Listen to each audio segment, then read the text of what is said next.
katatapos pa lamang po na May 12, 2025 midterm elections, kanina pinag-uusapan namin sa Pasada Balita ni Kuyang John Ibanez yung magiging hamon po ng magiging hamon para sa COMELEC, of course, at ng Philippine National Police at Armed Forces of the Philippines.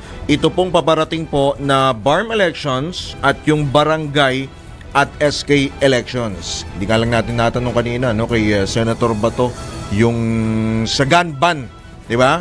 May gun ban for midterm elections, may gun ban din for BARM parliamentary elections, and meron pa doon sa barangay at SK elections. Magastos po yan. Kaya tayo po ay talagang hamon po ito, hindi lamang po sa Philippine National Police, maging sa Armed Forces of the Philippines, yung pagpapatupad po ng seguridad para po matiyak na ligtas ang BARM elections.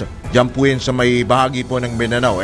Nung nakaraan nga ho, nitong pong Lunes, meron kong mga naitala. Actually, hindi lang nitong Lunes. Nitong mga nakaraang bago pa mag-election, talaga meron mga naitatala po ng mga karahasan diyan po sa bahagi po ng Mindanao. At despite ko na meron hong ganyan, ay natitiyak naman po at kumbaga ay manageable naman, sabi ho ng Philippine National Police. Kaya magiging hamon ho talaga ito October 4, no? October 4 ang BARM parliamentary elections, December naman itong barangay at SK elections. Kaya't atin po nga ang tabayanan yan. So titingnan po natin kung ang sinasabi ho dito ni PNP Chief General Romel Marbil, yan po yung tinitignan po nila. Kumbaga, kailangan nila mag-strategize po muli sapagkat iba po yung challenge diyan po sa BARM, diyan po sa Bangsamoro region. At diyan sa, ito pa, barangay pala, nationwide din yun, no? Tapos sa BARM, so ang ang challenge talaga yung security.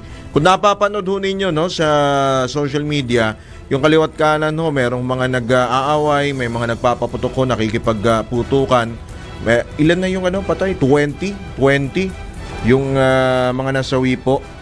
Pero tinitiyak naman po ng AFP maging ng PNP na kanila pong tututukan yung October parliamentary elections. After nga daw po nitong matagumpay na national elections, so midterm elections, ay ang kanila po baka magbalas naman. Sige, yung iba nagsiuwian na, yung mga police from yung mga i-deploy sa BARM.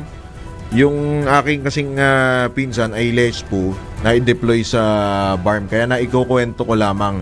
So talagang challenge po itong magiging BARM at kung matutuloy, yung pa, buti na lang kamo nabanggit nyo, kung matutuloy Pero sige, aantabayanan po natin yan. Pero tayo po ay sumasaludo sa pamunuan po ng PNP at ng AFP kay General Marbil, maging kay General Romeo Browner at